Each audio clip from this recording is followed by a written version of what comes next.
So let's talk about the top features of the Armor 23 Ultra. So this device has been finally revealed by Ulefone, and according to Ulefone, it's going to be launching on the 8th of January 2024. So the Armor 23 Ultra is one of the thinnest and lightest rugged phones around. I'm not saying that it's very thin when compared to normal smartphones, but when compared to many other rugged phones, it's very thin and of course very light. It has a thickness of just 12.7 millimeters and its weight about 333 grams or so. So it's one of the thinnest and lightest rugged phones that I've come across. Trust me, there are many other rugged phones that weigh more than a pound. There are some rugged phones that are half a kilogram in weight. Very heavy rugged phones, and that's because of the battery capacity that they pack. The Armor 23 Ultra is one of the lightest and one of the thinnest because it has a normal battery capacity. Its battery capacity is 5280 mAh and it supports 120 watts fast charging as well as 50 watts wireless charging,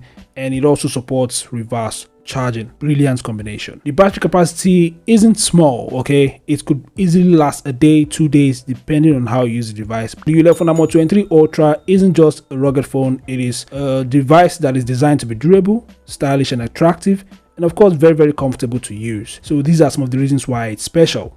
Also, the Armor 23 Ultra has a dedicated SOS key at the top of the device. So what you're going to do is press the key and the device would automatically dial an emergency number for you. It's going to be transmitted via satellite. So other features of the Armor 23 Ultra are quite great. The device has a 6.78 inch Full HD plus 120 Hz display, and the display is protected by the Gorilla Glass Victus.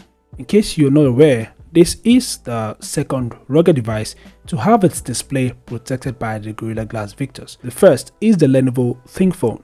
It is powered by the MediaTek Dimensity 8020 processor paired with 12GB RAM and 512GB internal storage. At the back of the device is a round-shaped camera module that contains quad cameras, a flash, and IR emitters. Now, the cameras consist of a 50MP primary sensor and another 50MP ultra-wide-angle camera, 64MP night vision camera, and an 8MP telephoto lens. The front-facing camera of the device is 50MP. Unfortunately, the camera system doesn't support OIS. The device is going to run on the Android 13 operating system and it's going to be the stock version. So this device features a side-mounted fingerprint scanner. It supports face unlock, NFC. It is rated IP68 and IP69K. It is also military grade standard 810H certified. So these are some of the top features of the Ulefone Armor 23 Ultra. What do you guys think about this device? In my opinion, it's a very nice feature-packed rugged phone. But of course, feel free to share your thoughts in the comment section below. Thanks for watching, subscribe to the channel, and I'll see you guys in the next update.